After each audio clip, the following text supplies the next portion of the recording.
Alright, we're here with, well, I call him Uncle Al because it's my buddy Jeff's Uncle Al. And then here I'm mowing grass and here comes a 55 wagon rolling down the road. And he wants me to drive it. So A, have worked on. A, I've never even been in a 55. B, never drove one, so this is kind of cool. This is a first for me. Not sure what my neighbor back here is doing, but we're gonna take this wagon up the road and check her out. I'm gonna give the camera to Al and we're gonna see, just ride it around. It's pretty neat here, so. Of course, hoodless. You can't roll around with a hood. Just not happening. So, I know, right? I can't run a hood. All right, well, let's take this thing up the road and see what we can do. Just video whatever you want. Oh yeah. Okay. See, I'm hoping you'll see stuff like that and say how to fix it. Oh yeah, you got the blind guy helping you. But don't be nice. She does not like nice. Oh yeah? No. Still reverting. She's a third.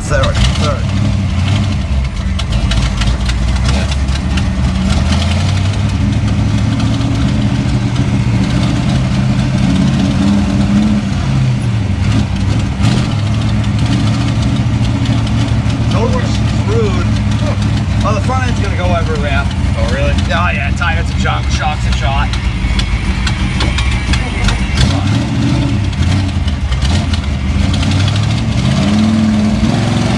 Give her some.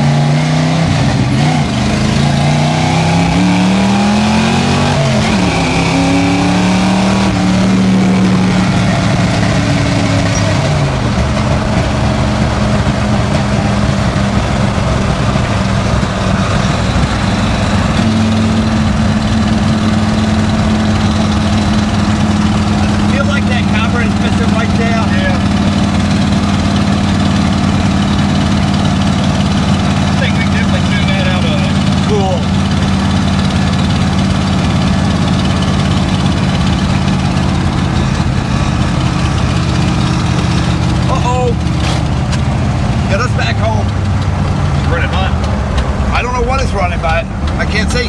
Oh. That means we must have blown another water line. Boy, that really sucks. See if she'll jump. Oh, the clutch pedal just went to the floor. Oh no! I fixed that yesterday.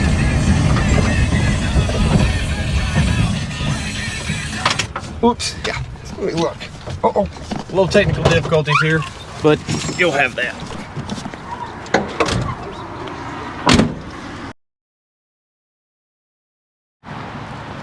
Well, sometimes things don't go as planned, and especially with hot rods. So, unfortunately, we had several failures. Of course, I would be the one to break it. Sorry, Uncle Al. But luckily, we weren't far from the house, so I'm headed back home to get the Tacoma, or in, now I got people driving by, I wonder why I'm talking to a camera. It's church time. There's a good chance a family member will pass and pick me up, you know, because I'm not at church, so let's not go into that. But what was I saying?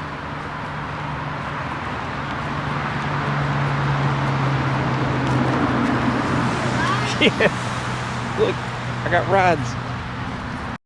Woohoo, got a ride. So we only had to walk about a quarter of a mile. It's fantastic. I'm fat and it doesn't work well anymore. So let's jump into Tacoma, or as we'll pay homage to Puddin' since he has the Torola. I call this the Tacoma. So I've already had to use the Tacoma this morning to play musical cars, to mow grass, because the ratio of doesn't run to run is pretty bad around here. So let's go pick up Uncle Al. Well, you know, now that we've broken Uncle Al's 55 wagon, we probably should fix it. But technically, I probably should have videoed fixing it because it's kind of sort of already fixed.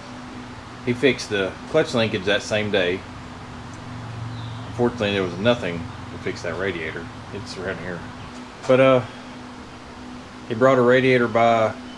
Today's Saturday, Friday. So today's a week ago today, or yesterday, tomorrow. I don't know. 6 days, 7 days, a couple days ago. That's when we broke the car. So it's been about a week. So, but it's been hanging out with me all week, which is kind of nice because, well, it's really making me want to work on my car. But I can't until about winter time. Just too much going on. So the radiator's in. Nice aluminum job. Clutch engine's in. Started tuning on it a little bit, working with the carburetor, and I felt like I was chasing it, you know, like I am no carburetor guru whatsoever. I pretty much just get by, right? So I just felt like I was just endlessly chasing it, and I eased it up the road this morning, brought it back, and the idle was significantly higher than it was when I left, which seemed weird. So I'm messing with it. It's got 2 springs on the return, should be fine. And I just grabbed the choke and started closing it, and it made no difference. So I was like, okay, let's see. It's sucking air from somewhere. It's so lean that closing the choke actually helps it. So I get it down here. I mean greened everything and just got it cleaned up pretty good. Washed it off. Just fired it up, let it run dry and everything. I'm kind of going around it with some carb cleaner, just looking base gasket, throttle linkage, vacuum lines, this, that, and the other. And one of the actual problems was his brake booster was bad. He kept acting like it was way lean at idle, which it was, and I just kind of bumped it in the carburetor with the carburetor cleaner, and it like came to life. So I was like, okay, it's wicked lean. Sprayed around the carburetor, nothing, and I grabbed a pair of needle nose vice grips and I just clamped off that main vacuum line from the back of the carburetor to the booster, and it world of difference. So the booster is leaking internally, but we also have a vacuum leak right along these 2 runners of the intake, and I believe we got a small leak at the back too. This side's fine, so there's something. He also had issues with this casting on this aluminum on the intake, which you'll see it when I take it off. It was actually hitting the valve cover rail on the cylinder head. So he took a grinder to that and clearanced that problem, but for whatever reason we still have a leak. So O'Reilly's actually stocked Cometic intake gaskets, so I went and snagged some of those earlier. So I guess what we'll do is we'll get this thing brought up on number 1. I got the water drained out of it. I'll probably take the shop vac and try to, or I may get the air compressor. My shop vac's full of crap, so I probably better not put water in that. I'll get the air compressor and try to push the water out the cylinder heads in the block, so we don't get anything in the valley. But I'll set you up here and we'll put it on high speed, and you can watch me pull the intake off in just a few seconds.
check that intake real good. I'll probably take it to work.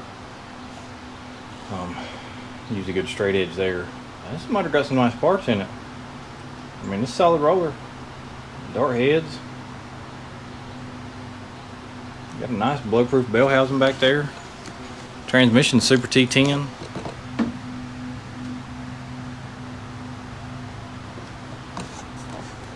This thing's got some goodies in it.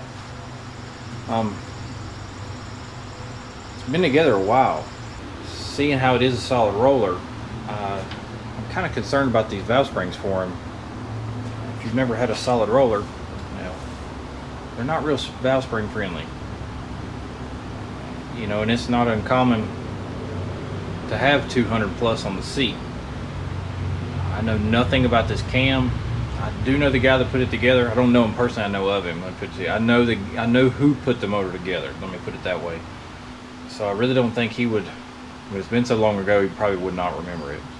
Al didn't have a cam card. He just had a basic, you know, written receipt of list of everything.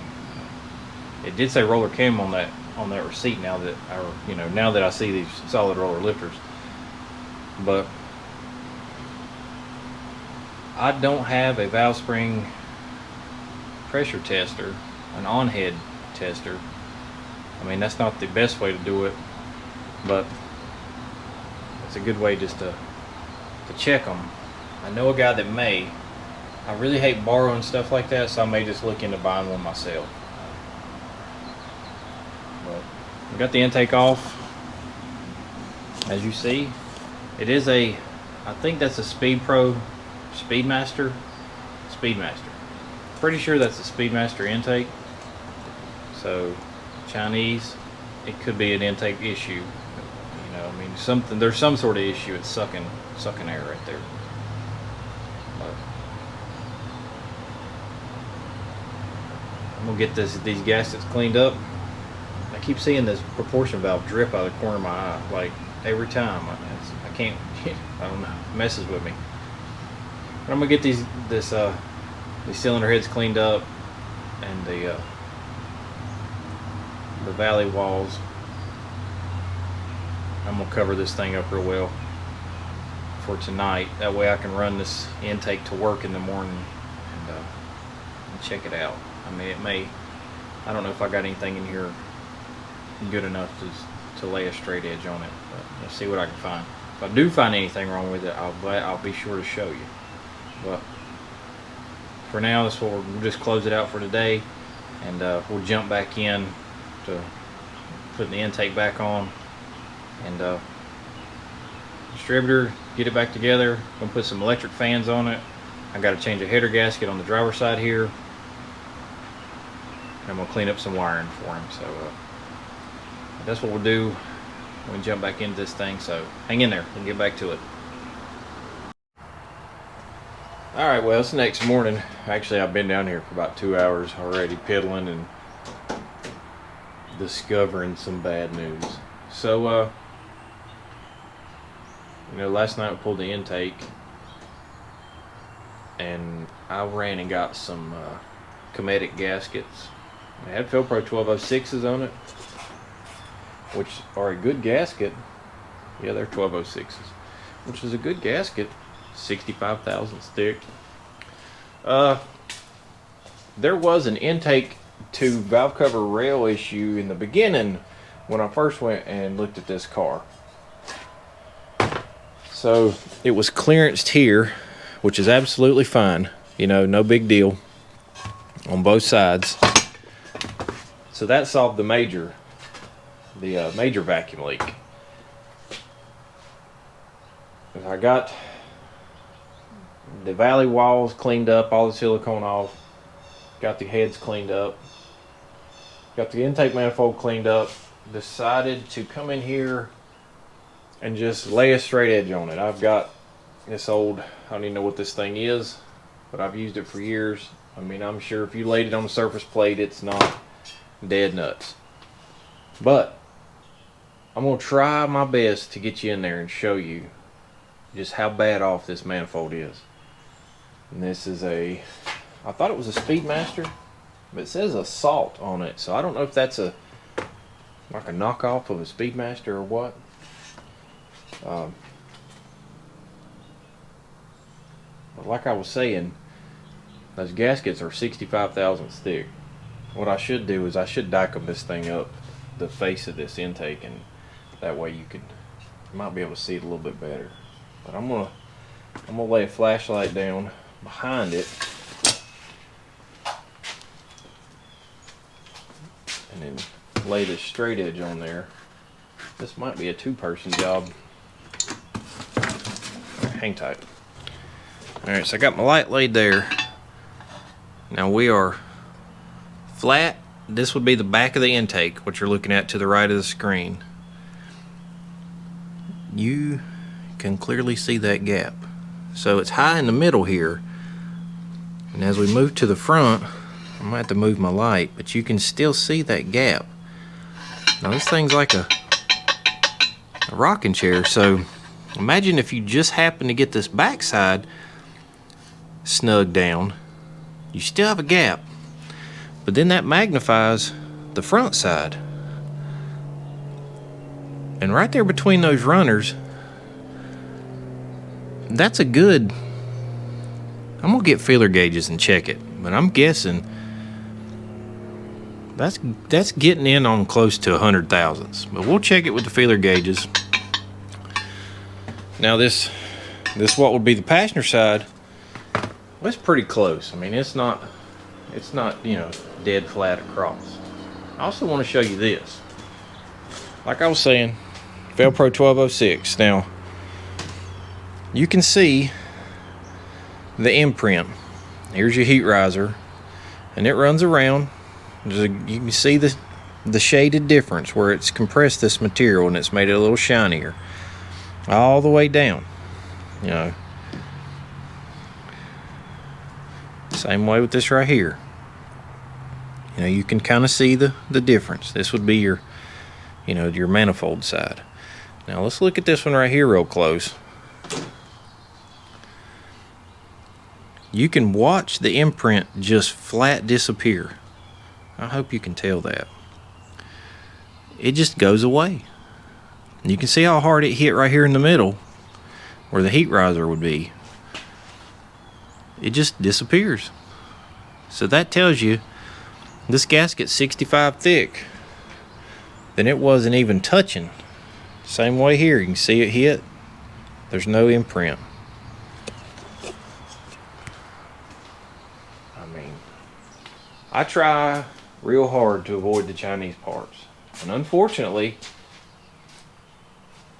a lot of our what was good quality made in the USA companies have outsourced to China. You know, and I know a lot of you guys have seen that in lifter failure, you know, for solid, you know, for the flat tappet lifter failure, which is scary. I mean, you know, it's always been for me, a little stressful breaking in a flat tappet motor, even before this whole problem. And you know, and it's magnified here in the last few years. So Chinese hot rod parts, they just, I mean, if you're on a budget and this is the intake you want, you know, you want a Victor Jr., but you're not in a Victor Jr. budget, so you get on Amazon or eBay and you buy this Victor Jr. copy. Well, you end up with something like this. Now this intake could be fixed. You know, I could probably fix it at work. I don't know if I will bother fixing it. It's not my car, it's not my call. It'll be, for me, it'll probably be a pain in the butt. Then I can tilt the head and run a fly cutter down this. But I also, whatever I take off this surface, I must take off this surface. You know, and we're looking at 70 plus a minimum. So then I have to make sure distributor installed height is fine. You know, as long as everything is flat together, should be okay. Is that something I want to do? I don't know. I don't necessarily know if I have the time to mess with that.